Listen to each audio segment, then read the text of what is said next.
அது மட்டும் இல்ல, கொரோனா காலம் 11 மாசம் ரேஷன் கடையில விலையெல்லாம் அரிசி கொடுத்தோம்ல, எங்க கொடுத்தோமா? சக்கரை கொடுத்தோம், எண்ணெய் கொடுத்தோம், குடும்பத்துக்கு 1000 ரூபாய் கொடுத்தோம். அந்த காலகட்டத்தில் வருமானமே கிடையாது அரசாங்கத்துக்கு. 40,000 கோடி கடன் வாங்கி அந்த கொரோனா காலத்தில் மக்களுக்கு தேவையான உதவிகளை செஞ்சோம். அப்படிப்பட்ட காலகட்டத்தில் நம்முடைய தைப்பொங்கல், நம்முடைய கிராமத்தில் இருக்கின்ற மக்கள் எல்லாம் சிறப்பா தைப்பொங்கல் கொண்டாட வேண்டும் என்பதற்காக எல்லா குடும்பத்துக்கு 2500 ரூபாய் முதல்ல கொடுத்தேன். நாங்க தான் 2500 ரூபாய் பொங்கல் தோப்பு கொடுத்தோம். இன்னைக்கு ஸ்டாலின் பேசுறார், நாங்க 5000 ரூபாய் கொடுத்துட்டு. எங்க கொடுத்த? ஏற்கனவே 3 மாசத்து பணம்.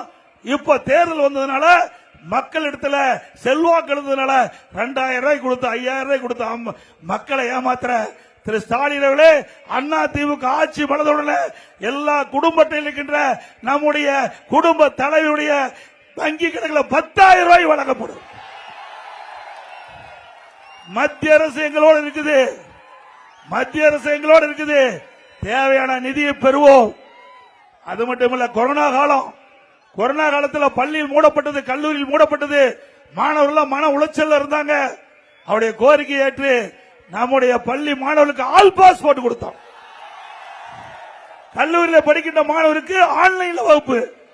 இப்படி மாணவர்கள் கூட பாதிக்க கூடாது என்பது கவனமாக இருந்து செயல்பட்ட அரசாங்கம் அதிமுக அரசாங்கம்.